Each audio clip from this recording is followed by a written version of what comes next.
Welcome, everyone. It's so good to have you today. I'm Tammy with Next Level Me, and this is the debut segment of our Spotlight interview series that will be released over the next several weeks.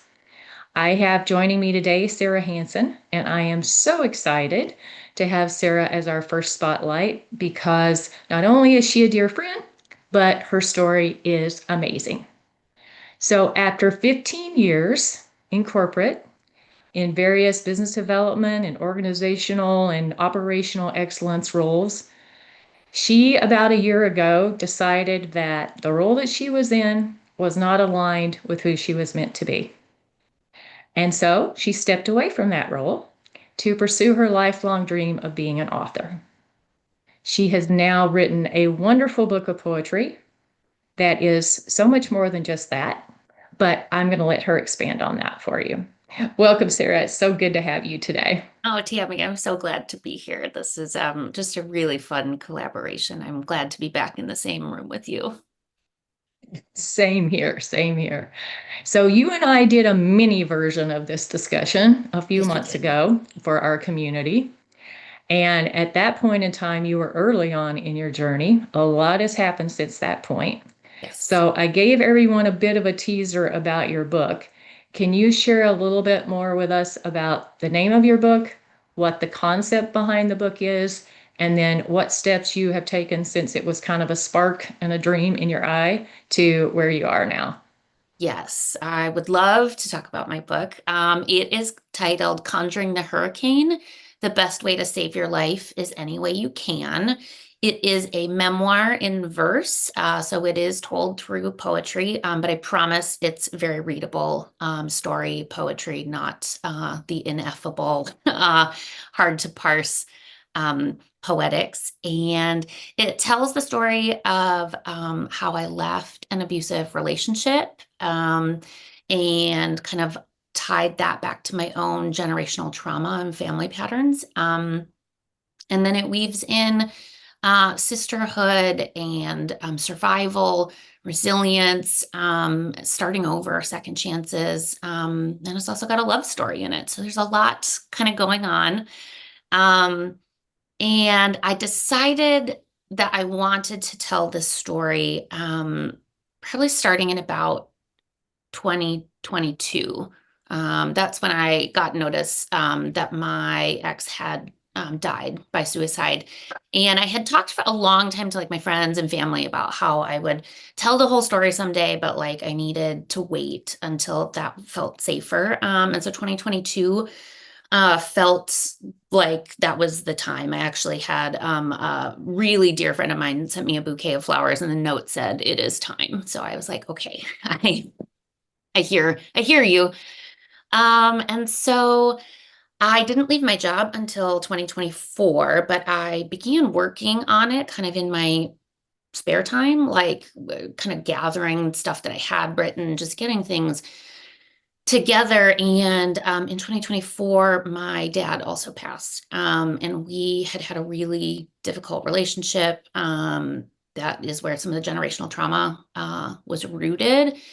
And that felt like the final sort of permission component that I was waiting for before I felt like I could really speak as honestly as I wanted to.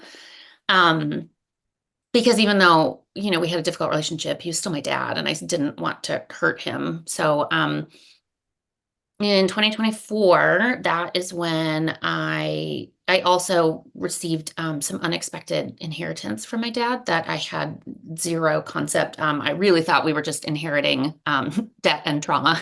And so um, that gave me a financial component to allow me to say I wanted to step back from my job, my corporate job, and do this, really dedicate myself to this work that I really felt like I needed to be in the world. Um, and yeah, so since that time, oh my gosh, well, I've just been completely teaching myself the world of, I thought writing the book was going to be like the hardest component of writing a book, and absolutely not. It's like everything after that is so much harder because I don't know how to do it. Like I know how to write because I've been writing my whole life, but I don't know anything about publishing and marketing and all of that. So completely self-taught. I completely unhingedly flew all the way across the world to Fiji to meet Elizabeth Gilbert, bestselling author of Eat, Pray, Love.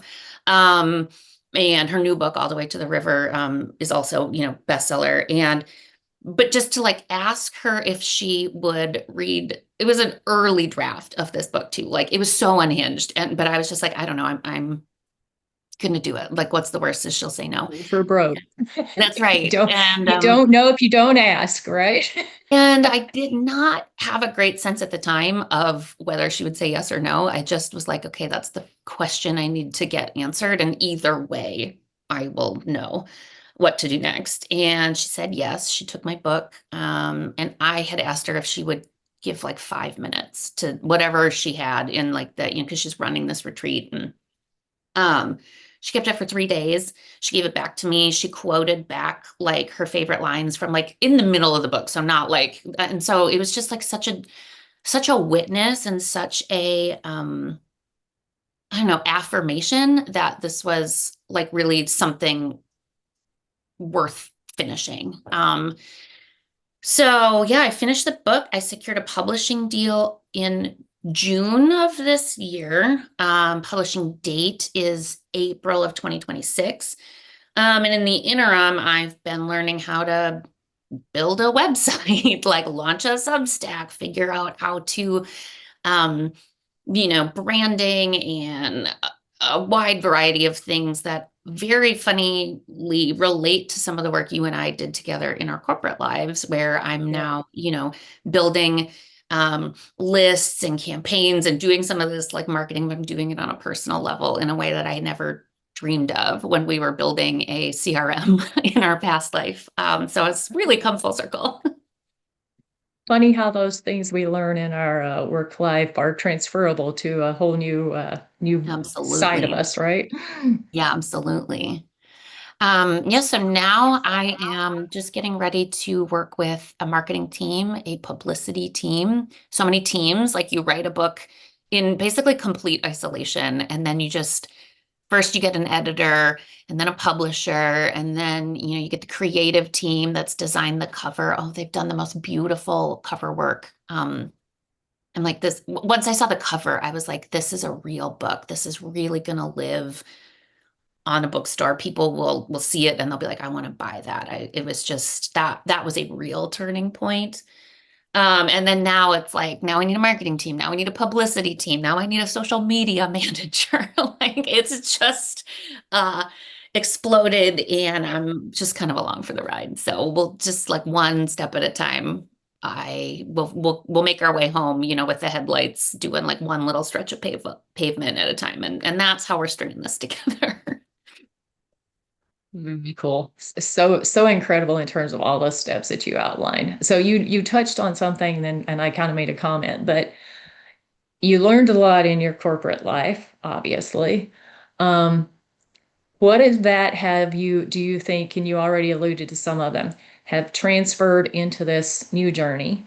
And what have you learned about yourself as a part of this? Or maybe it's even just rediscovered about yourself, Mhm. something that you already knew or had that you had kind of buried that is now playing a key role in as you move into this whole new identity that you're starting to own. Yeah, those are great questions. I think, what I was really well prepared for from our corporate training, and then in my 15 years in a corporate world was the ways of navigating these business relationships and of how to um, influence and advocate for what I really want as much as possible. I think the difference that I'm really noticing is that in my corporate career, um, I wasn't in charge of the vision. I was executing someone else's vision every day, and I was really good at it. Like I could, solve a lot of problems and figure out what I needed to do next. Uh, but it's so much more fun doing that for my own vision. And it is. it has helped me really connect with what I want to see come into fruition, and then the freedom to actually make that happen, right? In the corporate world, there was a lot of breaks, a lot of limitations that are just structural, and Right. I think, in some ways intentional when you're, you know, have hundreds or thousands of people, there, but when it's just me and kind of the team that I've hired, all the ideas that I have, for better or worse, are getting executed on, which is just really a delight because it's so frustrating to, come up with ideas and plans, and then kind of see them go nowhere in a corporate sphere. We've had several of those brilliant plans that never actually make their way into the world. And so Yeah. that has been a true joy to see that implementation like all the way through. And then I think like what I really rediscovered was like how much I enjoy telling the truth really directly. And I think my corporate life taught me how to tell truth artfully or like politically or um and and that's necessary in some rooms, but I am really rediscovering that a more direct, like more, but not direct in a confronting way, but in a honest, super truthful, unvarnished way, is my preferred way of communicating. I don't like having to be as careful as I felt like I did in my corporate world. It opens you up to different risks, like the visibility of talking that truthfully and of telling truths plainly, carries its own set of risks, but it is so far, fingers crossed, been deeply rewarding. Right. So, I mean, I don't know. So far, it's going great. Well, I think you started that whole process just in terms of the content of your book itself. I mean, I read pieces of it, and I mean, that was an extremely bold step that you took, Sarah. I mean, you really laid out kind of everything in terms of your past experiences, your feelings, how you Mhm, combated those. I mean, all of that type of thing. So, how mhm, could you possibly go backwards, I guess, is kind of my thought. I mean, it's like your whole book is based on being authentic to yourself mhm. and basically outlining exactly how things were. So, to take a tact any different than that as this part of the process would be it wouldn't reconcile in people's No, minds. So no. I think you're absolutely right. I mean, you don't have to put the sales spin on it anymore, like we learned how to do in corporate. You just Mhm. you tell it like it is, and let the chips fall where they may. Obviously, not to hurt anyone in that process, but still, you kind of have to be, you have to speak your voice Yeah. and your true voice, which is important. Yes. And I've enjoyed having the freedom, because the only person right at this point that I'm really getting permission from is myself. And I have a really good therapist. She's going to retire well. And so, but through this book release process too, I was like, you can't retire until at least like June of next year. Like, you've got to get me through. And I'm like, you're going to have so much uh, commissions from me, but please stay with me until then. So, um, but not needing to seek a lot of approvals or chain of command, or has been uh, so an unexpected part of how much I'm enjoying this process. And, the flip side is that anything that goes wrong is going to be on me too, which won't feel Right. as great. But for now, we. That's awesome. That's awesome. So, as you know, our whole mission at Next Level Me is to help people kind of get to that next level like you have done. Um, from your perspective, what advice would you give to somebody who might be standing on the edge of making one of those moves, especially someone who's looking at something radically different from what they've done in the past, like you did? Yeah. Yeah, I think a couple things. The first one is like, no one is going to externally tell you that it's time. Like it actually, which is funny because I did have a friend literally say that, but in general, there's not a permission that's given to you. Like for me, wanting to write a book, no one was going to knock on my door and be like, "Do you happen to have a novel that you've been working on, and wishing to publish?" I had to just decide that that is what I wanted to do, and then act as though that was already in progress. Like there's a level of like almost delusion that you have to be like, yes, I have Right. decided that this is the path that I want to walk. No one is coming to do it for me. And so uh, to commit to that. And I think the other thing that I did really well before that was like using this period where there's this sort of long time where I had the idea of what I wanted to do before I quit my job. And then, another 2 years before but like in this Right. interim period, I made that very intentional, knowing, okay, I'm not ready to do this thing that I really want to do quite yet. But I became really intentional to say, I am going to move to this at some point. And so, that allowed my husband and I to have a lot of like financial planning conversations to make sure that we were setting that up well, or as best as we could, and figuring out, I became a part of a lot of communities in that time so that it was like sort of this light networking.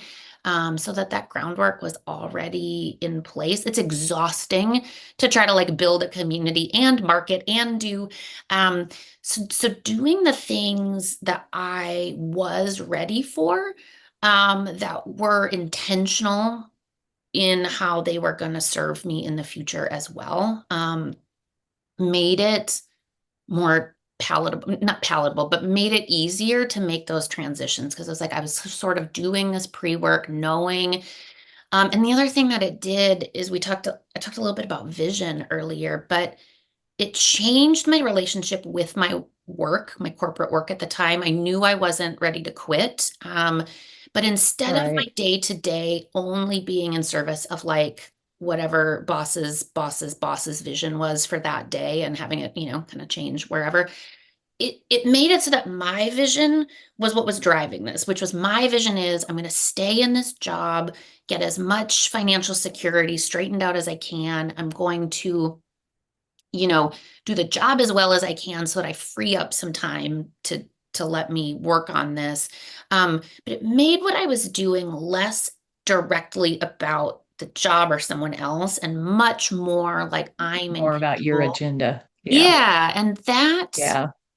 even though it didn't materially change what I was doing day to day, it changed how I felt about it because I was no Yep. longer kind of just feeling frustrated that this wasn't what I wanted to spend my time on because it wasn't. And not everybody has the luxury to quit their job and go do exactly what they want all day. Um, and so while I was in that interim space, it just changed my relationship to what was currently taking up my time and what I was going to be spending my time on, the commitment I had already made to myself, for what was coming up and how I was just sort of slowly layering those in. So I think those are Yeah. my two, use your interim time what purposefully. Be intentional about, you don't have to just make a decision right now, but there's so many components that you can start to think about and have conversations on so that you feel a lot less terrified. I mean, it's still scary, but uh, it makes it feel a lot more intentional. It makes you feel a lot more committed to the plan so that when an opportunity comes up, which for me, was with the passing of my father and this financial freedom, um, I already knew what I wanted to do. I'd already had all the conversations with my husband, so it didn't seem insane. I just was able to capitalize on the moment when it arrived, which I think is really helpful. Yeah. You hit on so many key points that we try to enforce. So one, you had a mindset shift. You Hmm. changed your mindset in terms of how you were thinking about things. Mhm. You started taking small steps. You Mhm. started establishing habits that led you to where you were going to go eventually. And you started putting each stepping stone of that plan in place so that you were building that path before you made the quantum leap, so to Yeah. speak. Yes. Awesome. Awesome. All right, I'm going to spin this a little bit, and this is my favorite question to ask. And I asked you this when we talked before, and I loved your answer, so that's why I can't rob these people of this answer. If your younger self Mhm. had something to say to your self right now, seeing you Mhm. standing there, book in hand, ready to proclaim your message to the world, what would she say? Oh, I think she would both hardly recognize me, and completely recognize me. I think she would be both like sort of shocked at how much of my corporate or built up self has fallen away. And I think she would just be like so delighted at how much of what she knew me to be as at 14 and 16, and that is really coming back to the surface. I think she'd also be like just so relieved, like this idea that life doesn't stay stuck in one place, and that, like, the relief of getting free from this relationship, the relief of, getting aligned with my own vision, the relief of how many things can change all the time.